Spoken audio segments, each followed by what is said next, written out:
आज 23 सितंबर है और आज हमारे जम्मू कश्मीर स्टेट में गजेटेड हॉलीडे घोषित किया गया है। ये 23 सितंबर की छुट्टी महाराजा हरि सिंह के जन्म दिवस के उपलक्ष्य में की गई है। यहाँ जम्मू कश्मीर के लोगों की, विशेषकर जो जम्मू संभाग है, यहाँ के लोगों की बहुत बड़ी पुरानी डिमांड रही है, उनकी इच्छा भी रही है कि महाराजा हरि सिंह के जन्मदिन का जम्मू कश्मीर में अवकाश रहना चाहिए। काफ़ी देर से इसकी डिमांड थी और बहुत सारे लोगों का इसमें समर्थन भी था, परंतु जितनी भी सरकारें 1947 के बाद जम्मू कश्मीर में आई हैं, उन्होंने इस बात पर गौर नहीं किया। हुआ ये है कि महाराजा हरि सिंह का जो सारा इतिहास है वो हमारे महाराजा रहे स्टेट के, और 1925 में वो गद्दी नशीन हुए थे और 1948 तक वो जम्मू कश्मीर के राजकाज को संभालते रहे, परंतु उनके विषय में बहुत कम जानकारी लोगों तक पहुंचाई गई। ऐसा लगता है कि किसी प्लानिंग के तहत, किसी सोची समझी ऐसी चाल के तहत उनका सारा जो राज्यकाल रहा है, उनकी एडमिनिस्ट्रेशन रही है और उनका काम रहा है, उसको पब्लिक में लाया नहीं गया है। इतना कहते रहे सब लोग कि एक शख्सी हुकूमत थी, एक शख्सी दौर था, उसको ख़त्म किया गया, उसके स्थान पर लोकतंत्र लाया गया, इत्यादि इत्यादि। और इसी की आड़ में एक श्रेष्ठ महाराजा, बल्कि यूँ कहिए कि एक देश भगत महान व्यक्ति के जीवन चरित्र को लोगों के सामने नहीं आने दिया गया। महाराजा हरि सिंह 1925 में जब गद्दी नशीन हुए, उन्होंने राज्यकाज संभाला, तो उन्होंने अपनी रियासत की तरफ, जम्मू कश्मीर स्टेट की तरफ ध्यान देना शुरू कर दिया। उस वक़्त हमारी Jammu Kashmir state, Jammu province, Kashmir province, Ladakh, Gilgit Baltistan और जो हिस्सा जिसको आज हम पीओके कहते हैं, वो भी सारा जम्मू कश्मीर के साथ ही था, इसी स्टेट के साथ था। तो इतनी बड़ी स्टेट का उन्होंने काम संभाला। महाराजा हरि सिंह एक बहुत बड़े श्रेष्ठ राजा तो थे ही, बहुत बड़े डिप्लोमेट भी थे और बहुत बड़े राजनीतिज्ञ भी थे, न्याय प्रिय भी थे और विजनरी भी थे, और इसके साथ साथ वो बहुत बड़े देशभक्त भी थे। उन्होंने आते ही बहुत सारी सोशल रिफॉर्म्स करना शुरू कर दिया। चाइल्ड मैरिज को उन्होंने कानूनी तौर पर बंद करवा दिया, और जो साहूकारी सिस्टम था जिसकी वजह से लोग बहुत परेशान रहते थे, उसको भी उन्होंने हटाया। किसानों की बेहतरी के लिए भी उन्होंने काम किया, और उसमें उन्होंने जो कोऑपरेटिव बैंकिंग होती है उसको इंट्रोड्यूस किया। महाराजा हरि सिंह प्रोग्रेसिव विचारधारा के व्यक्ति थे, वो आगे की बात सोचते थे। ये जो समाज के अंदर जात पात है, ऊंच नीच है, छोटा बड़ा है, वो इसको भी समाप्त करना चाहते थे। इसलिए उन्होंने एक बहुत बड़ा जो काम किया वो ये किया कि जो हमारे बड़े बड़े मंदिर हैं, उनमें सब के लिए उन्होंने द्वार खोल दिए।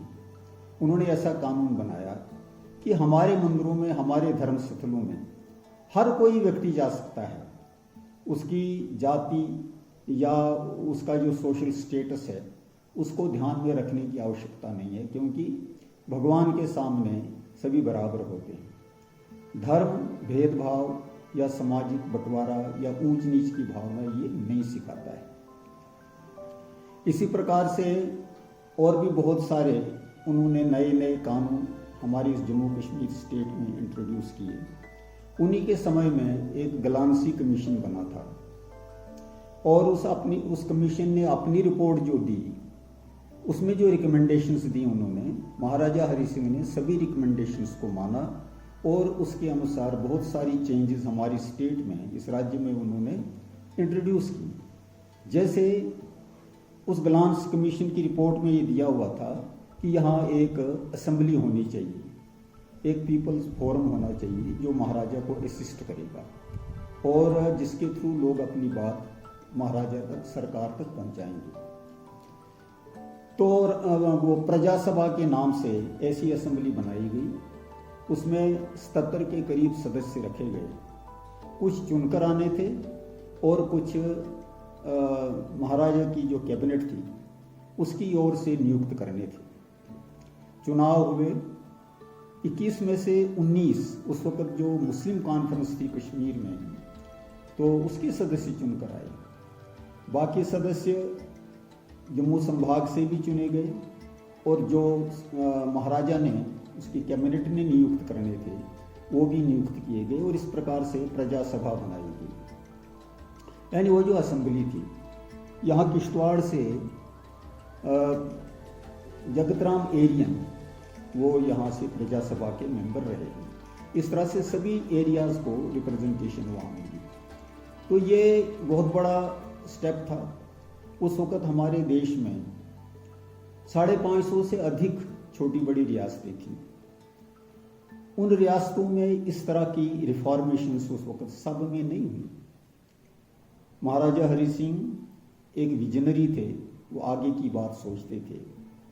वो जैसे महाराजाओं में प्रचलित रहता है कि वो अपने उस अहंकार में रहते हैं, हम जनता के बहुत बड़े अधिकारी, इनके राजा हैं, इसलिए जनता का ध्यान रखना हमारी जिम्मेवारी नहीं है, हम तो राजा हैं। ऐसी उनकी सोच नहीं थी।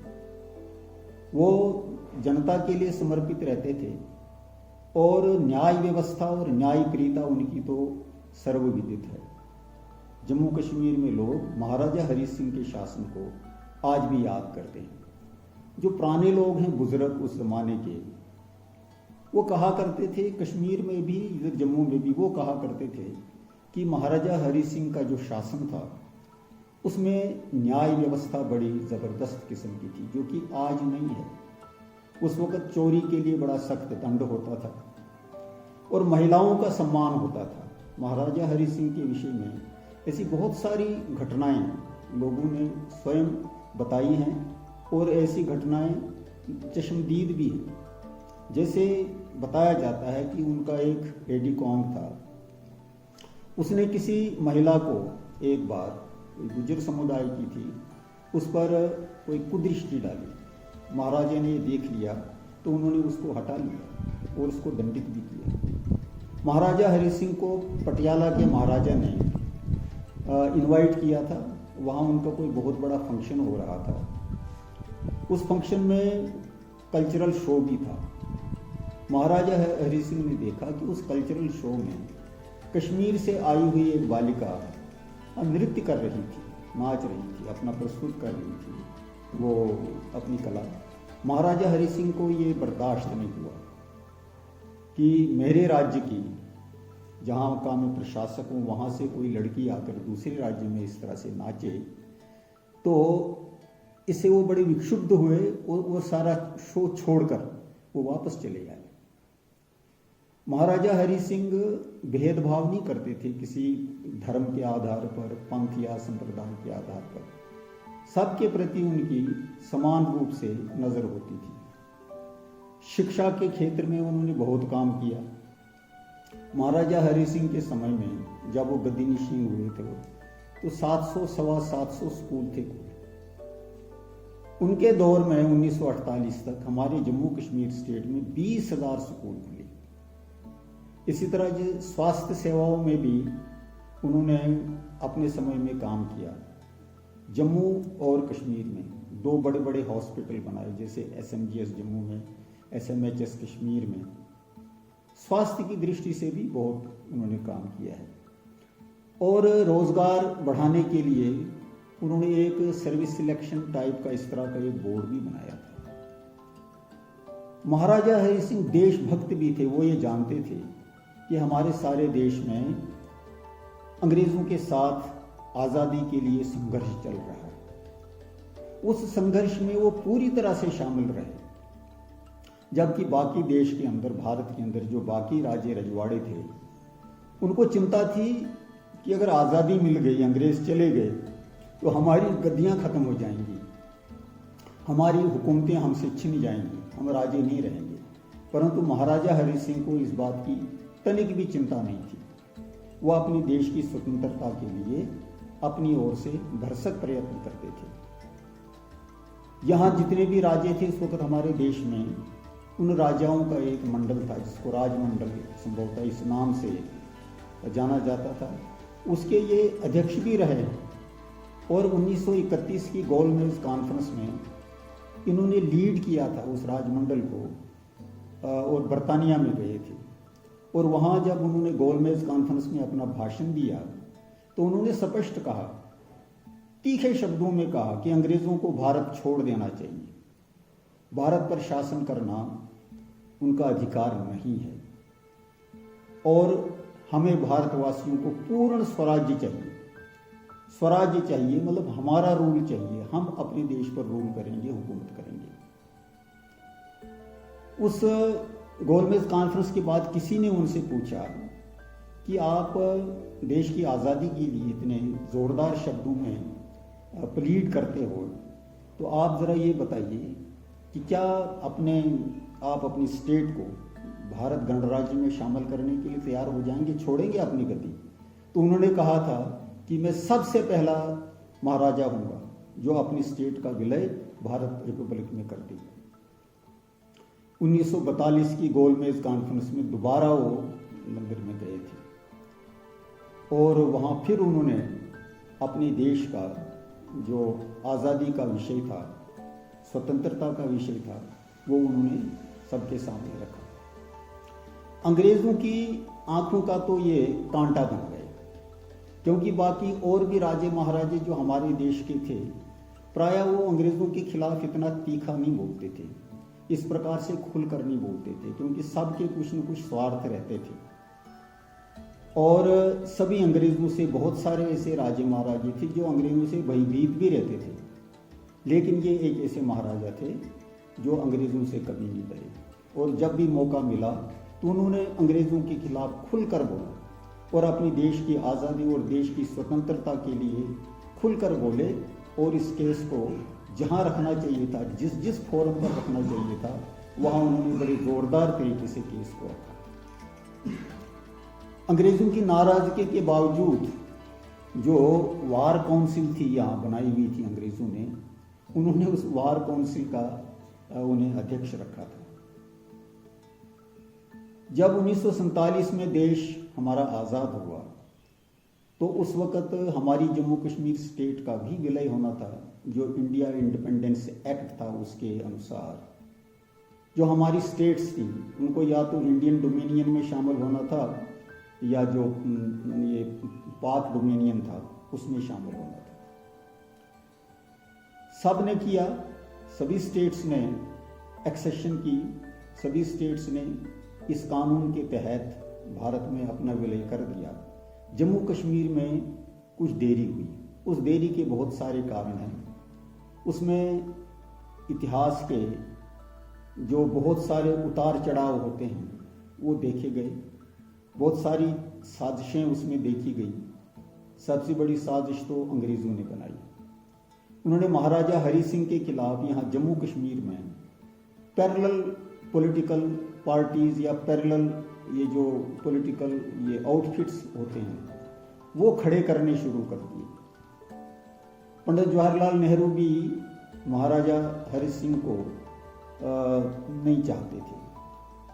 महाराजा हरि सिंह की जो इच्छा थी उसके अनुरूप पंडित नेहरू नहीं माने। महाराजा हरि सिंह शुरू से ही एक्सेशन के पक्ष में थे, लेकिन पंडित जवाहरलाल नेहरू चाहते थे कि तुम अपनी जो ये प्रशासन है जम्मू कश्मीर का, इसको शेख अब्दुल्ला को दे दो, उसके सुपुर्द कर दो, क्योंकि वो वहाँ के जनता के लीडर हैं, पब्लिक के लीडर हैं। तो महाराजा हरि सिंह कहते थे ये तो हमारी स्टेट्स में आंदोलन तो सब जगह हुए, महाराजाओं के खिलाफ तो आंदोलन किए प्रजाओं ने, लेकिन उसके बाद भी अधिकार तो राजाओं के पास ही एक्सेशन करने का। आखिर सरदार पटेल की कोशिशों से और उसमें उस वक़्त परम पूज्य श्री गुरु जी गोलवलकर जो आरएसएस के चीफ थे, उनके प्रयत्नों से महाराजा मान गए और उस समय ऐसी घटना हो गई कि जिसके कारण महाराजा हरि सिंह ने समझा कि अब जम्मू कश्मीर को बचाने के लिए एक्सेशन करना ही पड़ा था। वो था पाकिस्तान का हमला। पाकिस्तान ने जो 22 अक्टूबर 1947 को जम्मू कश्मीर पर आक्रमण कर दिया, हमला कर दिया, तो उस वक़्त महाराजा हरि सिंह के सामने बड़ी विकट परिस्थिति थी।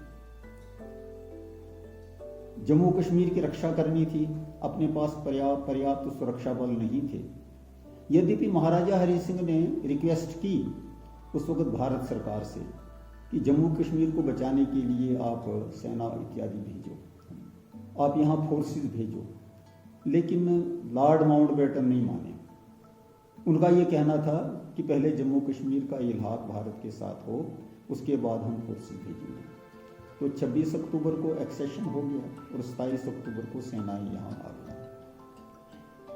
उसके बाद महाराजा हरि सिंह को कहा गया कि अब जम्मू कश्मीर में तो लोकतंत्र है, राजशाही समाप्त होनी चाहिए।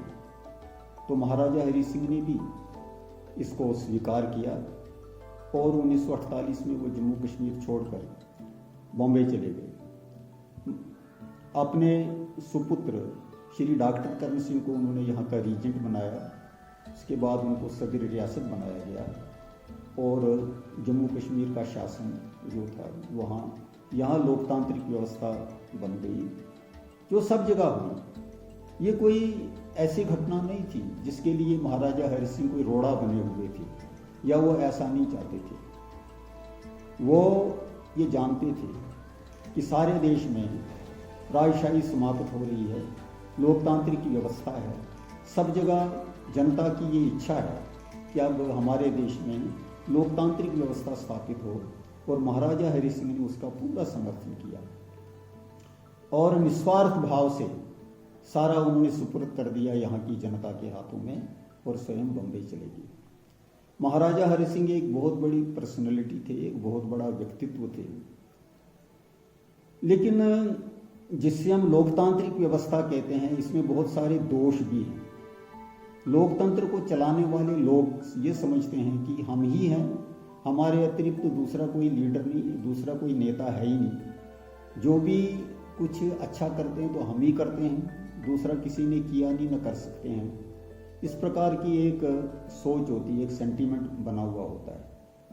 और लोकतांत्रिक इस व्यवस्था में एक बहुत बड़ा दोष लीडरों में ये भी है कि वो हर पुरानी अच्छी बात को दबा के रखते हैं, उसको आगे नहीं आने देते। वो समझते हैं कि अगर उन बातों को हम आगे लाएं तो शायद हमारे वोट बैंक में कुछ फर्क पड़ जाएगा और हमारी सत्ता हमारे हाथ से निकल जाएगी, जबकि ऐसा नहीं है। ये पोस्टीरिटी जो है, आने वाली जो पीढ़ियाँ होती हैं, उनको बताने के लिए बड़ा ज़रूरी है कि हमारा इतिहास क्या रहा है, कैसे रहे हैं। डिक्टेटरशिप ही रही है, तानाशाही ही रही है, मान लो लोकतंत्र की भाषा में जैसा बोलते हैं। लेकिन उस डिक्टेटरशिप में भी बहुत सारे राजे महाराजे ऐसे रहे हैं कि जिन्होंने इतना ऐसा अच्छा शासन दिया है कि वो लोकतंत्र में भी लोगों को नहीं मिला है।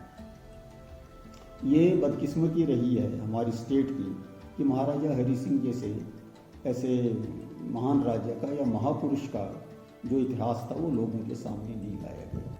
ये बड़ी खुशी की बात है कि अब जाकर महाराजा हरि सिंह, उनकी पर्सनैलिटी और उनके काम को, उनकी कंट्रीब्यूशन को रियलाइज़ किया गया है और जम्मू कश्मीर में छुट्टी की ये घोषणा हो गई है आज के दिन। कुछ लोग अनावश्यक रूप से इसको क्रिटिसाइज़ कर रहे हैं। कुछ लोग कहते हैं कि वो एक पॉलिटिशियन नहीं थे। देखिए, हमारे देश के अंदर जो कैलेंडर है छुट्टियों का, उसको आप ज़रा गौर से देखिए। बहुत सारे लोग ऐसे हुए हैं हमारे देश में जिनके नाम की छुट्टियां हैं, वो सभी पॉलिटिशियन नहीं थे। महात्मा गांधी जी को हम पॉलिटिशियन नहीं मानते। लेकिन उसके बाद भी 2 अक्टूबर को हम छुट्टी करते हैं महात्मा गांधी, क्योंकि एक महापुरुष थे, वो बहुत बड़े महात्मा, सही मायने में महात्मा थे। इसी प्रकार से और भी बहुत सारी छुट्टियां हैं। असल में क्या है कि हम लोगों के अंदर अपने कुछ प्रेजुडिसेस हैं, कुछ पूर्वाग्रह हैं, उनके चलते हम खुलकर नहीं कहते कि हाँ महाराजा हरि सिंह हमारे राजा थे, यहाँ राजा हुए हैं और बहुत काम किया है उन्होंने जम्मू कश्मीर के लिए, यहाँ की जनता के लिए, उनके नाम की छुट्टी वेलकम एक डिसीजन है, ऐसा कह कर के इन सब को इसमें अपना कंट्रीब्यूशन देना चाहिए था। लेकिन कोई बात नहीं, आखिर मेजॉरिटी जो स्टेट की है उन्होंने इस चीज़ को एक्सेप्ट कर दिया है और हम सरकार का धन्यवाद करते हैं, एलजी साहब का धन्यवाद करते हैं कि उन्होंने इस किस्म का ऑर्डर पास किया है जो अब आगे भी छुट्टी रहा करेगी।